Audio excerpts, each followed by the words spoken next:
Today's discussion is about democracy, specifically ballot measure 90, which is probably the most contentious and interesting measure on the ballot today. So, this is actually the title of the measure that's on the ballot. It sounds pretty simple. It changes some nomination processes.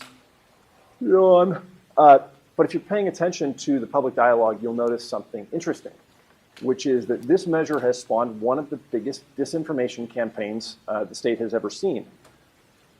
Both of our two major political parties have agreed to team up and fight the measure together by telling their own voters that the other side is going to get the advantage if the measure passes.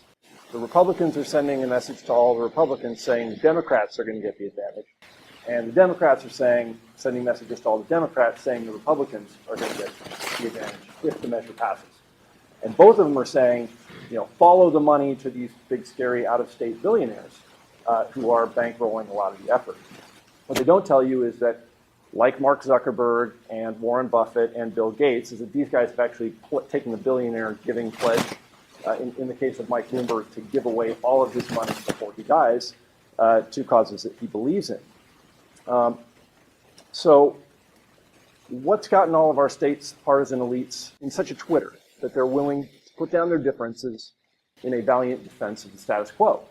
And more importantly, really, why should you care, right? This is the vote, right? I mean, we're talking about voting. It's not like it's really an important issue. And there are important issues, right? Like, guns and education and the environment and the declining bee population, foreign policy, domestic policy, and so on. But it turns out that whatever actual policy areas you care about, the one issue that is fundamental to every single issue in politics is the vote, right? The vote is our system of public elections that we use once every couple of years to choose the people who make every single public policy choice for us. So the vote, it's like the container for all of politics, and it's broken. Earlier this year, Princeton and Northwestern released a study proving that our democracy functions not on behalf of we the people as a whole, but instead that it operates on behalf of a polarized constellation of special interests. That time and time again, the will of the majority, which is often a broad consensus that crosses all the political ideologies, is thwarted by partisan manipulations on behalf of narrow, well-funded groups. This was not the deal from the beginning. Right? The founders actually prescribed a very specific set of requirements to ensure that the government would not answer to the few at the expense of the many. And chief amongst these principles is this idea of one person, one vote. That in the selection of our representatives, our votes are to carry equal weight. But they don't. There are fundamental inequalities in the weight of the vote itself. And those inequalities are what lead directly to, sort of the hyper-partisan outcomes we see on the federal level, as well as provide really fertile ground for manipulation on behalf of moneyed interests.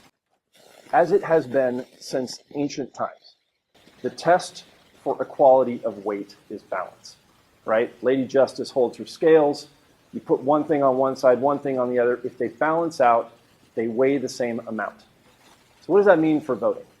A voting system provides equality of weight if and only if, for every way that you can vote in an election, for every way you can express your opinion, that there exists a counterbalancing vote that I can cast that leaves the outcome the same before and after our two votes are counted, right? And we know this intuitively because every time there are two candidates in the race, if I vote for Alice and you vote for Bob, our votes balance out, and so the overall election outcome reflects the will of the majority of the voters.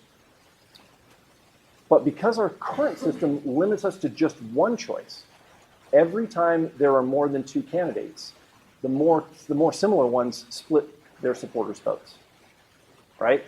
So our current voting system, because you're limited to one choice, actually gives more advantage, gives a greater weight to voters who like just one candidate than those who like more than one.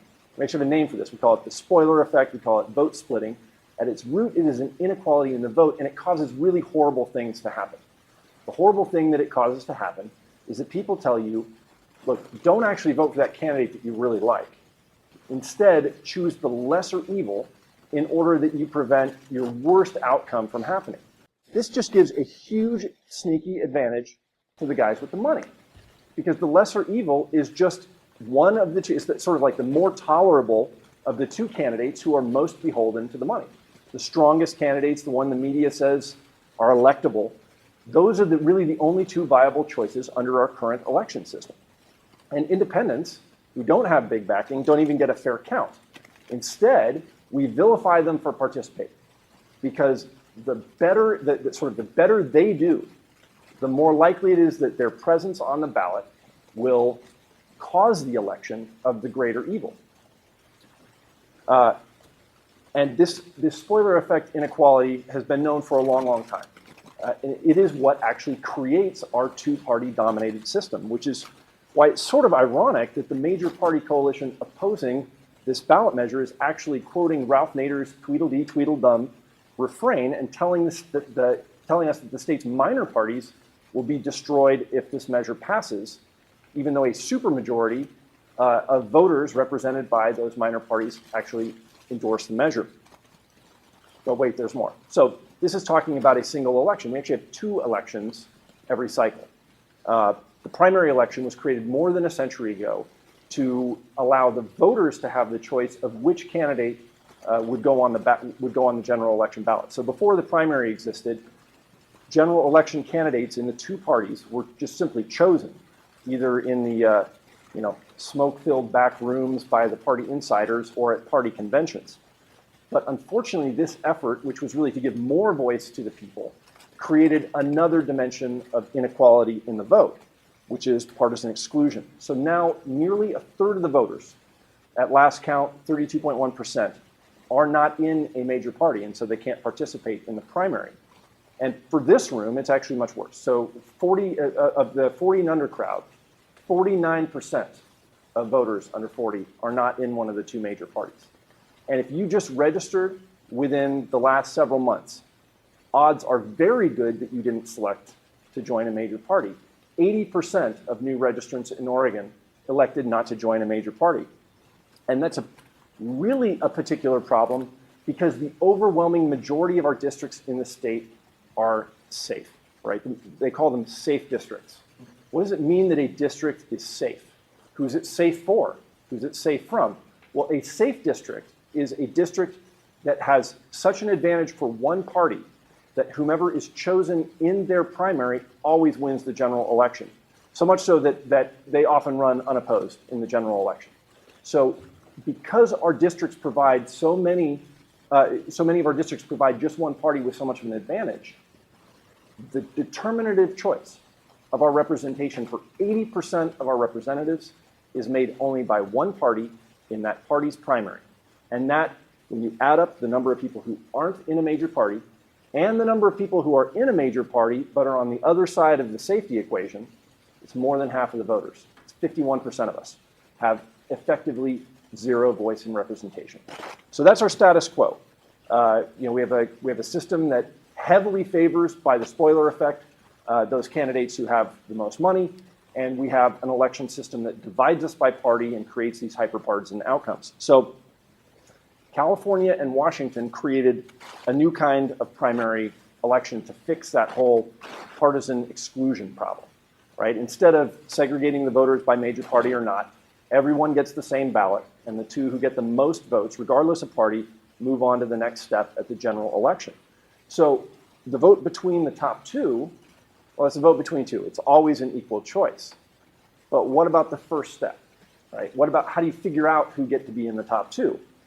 It turns out that California's system actually doesn't have any requirement of an equal choice in that first stage. Actually, you read their law, it subtly reinforces that limit of one.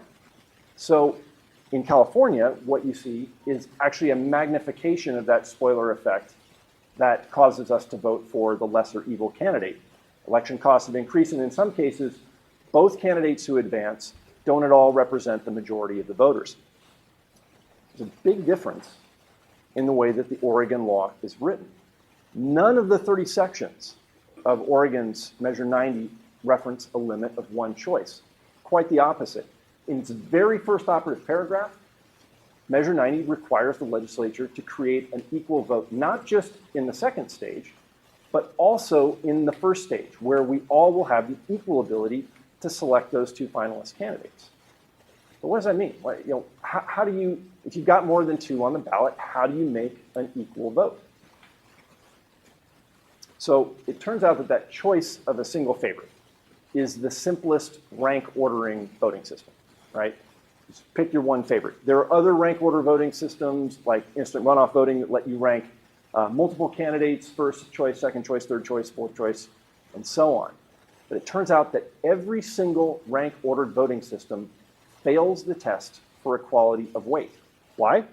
Because if you put just one choice on the ballot, there is no way for me to cast a vote that actually balances that choice. No matter what algorithm you use for counting up the rank orderings, no rank order voting system passes this test of equal weight. And actually, it's even more of a bummer. Nobel Prize winning economist, a guy named Kenneth Arrow, years ago, decades ago, wrote a famous theorem called the impossibility theorem. And what he proved is that with rank orderings alone, it's actually impossible to construct a fair election system. And this really just like depressed voting scientists for like 50 years. They're like, oh gosh, democracy is impossible. But it turns out that there's another entirely different class of voting systems that don't suffer these absolutely horrible defects. And the funny thing is we use them all the time. So think about Olympic judging, or rating a product on Amazon, or even the simple like on Facebook, right? All of these are examples of rating, where you attribute to each competitor or idea or product an independent measure of value. And so the really cool thing about the rating systems is that unlike the ranking systems, for every rating that you give to a candidate, I can give a balancing rating. 0 stars to your 5, or I can say yes to your no. So unlike the rank order systems, all the rating systems actually pass that test for equality of weight. And even the very simplest rating system, which is just, again, that binary yes or no, like or not, lets us communicate something that no rank ordering can, which is which candidates on the ballot do we actually approve of? Which ones do we actually like? And that ballot for that simplest rating system looks exactly the same as the ballot that we use today, just with the single choice limitation removed. So this isn't just theory. There was a 2012 exit poll done in New York City by Occupy to compare different alternate voting methods. And what they found was really stunning. So this study basically completely substantiates the theory that limit of one choice overwhelmingly advantages the two best funded major party candidates. So participants were asked to recast their presidential votes using our current system and then using a variety of alternate voting methods, including approval voting on each candidate. And the results are striking, right? Even though the district clearly doesn't philosophically represent the American public as a whole, what the data show quite clearly is that limit of one choice overwhelmingly favors the red and the blue who have the most cash. And that if voters have the opportunity to actually have an equal choice on each candidate, that all the candidates get a much more accurate measure of support. And this is backed by credible research. The field of voting science has advanced considerably in the last 200 years since the founding of the country. This chart excerpts the results of the simulation and analysis of more than 50 different voting methods done by a guy named Warren Smith, a Princeton-trained PhD in mathematics. And according to his analysis, equal, that is, rated voting methods, capture the top 4 spots according to both measures of voting system efficacy in terms of simulation. So the Condorcet winner is the candidate who would beat every other candidate in the race if it were just a head-to-head competition. The other measure is more of a sort of a simulation of net social regret at the outcome of the election. But according to both measures, the systems that actually provide an equal weight vote to all the voters win over every single other system that humans have ever come up with and characterized. So number 41 on the list, that's the California system. So our current system is so bad that it's sort of impossible to even simulate because it shuts out so many of the voters in terms of how it divides it in the first stage. California system, number 41 on the list. But if all you do is take away that limit of one choice in the first stage, it jumps up to number 2 on the list. You can make it better by increasing the resolution of that scoring in the first stage. So instead of a binary choice, maybe you get 5 stars, or maybe you get to do 10 out of 10, but that requires a new kind of ballot. So the simplest way to make a top 2 system awesome and actually equal is simply to just remove that single choice limitation in the first phase, so that instead of making one choice per office, you actually have to look at each candidate on the ballot individually and say, do I like this candidate or not?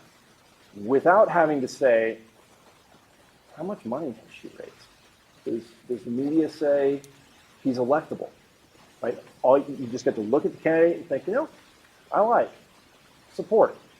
And because we know that to advance, we actually benefit by supporting at least 2, right? So you can always support your true favorite. And if there's just sort of like a merely acceptable candidate, you can support that one too. So that in the general election, you'd be afforded the choice potentially of the more awesome of 2 grades, instead of always having to choose the lesser of the 2 evils. So also, unlike almost every other primary election system out there, because of that equal choice, you're actually strongly disincentivized from being dishonest, right? So the whole idea that you would, I'm just going to support a weak opponent makes no sense at all. You run the risk, if you support a weak opponent, of knocking your own favorite out of the game. So it's a system that actually promotes honest voting. And that's why we started the Equal Vote Coalition. It's really to talk about not just the particular dialogue on this measure, but to really frame a deep understanding. Because although the measure has these sort of broad words about equality, the measure itself doesn't define what that means. Now, the campaign has gone back and helped enlighten that in the voters' pamphlets by saying that actually both the spoiler effect inequality and the exclusion of the partisan primary are inequalities in the franchise that this measure requires to be fixed.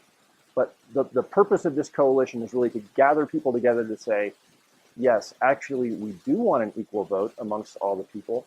This is what that means. And should the measure pass, this is what we would like our legislature to enact. So Oregon, as we know, is a pioneer state. The initiative and referendum system itself was for many years nationally known as the Oregon system because we were the ones who did it first. Same thing with the bottle bill, with beach access, with vote by mail, with our system of land use planning that's trimmed, that kind of excess and blight of sprawl.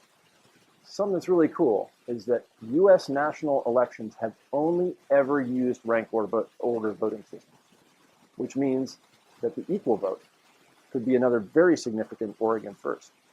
And just perhaps we might get to see what a government of the people, by the people, and for the people actually looks like.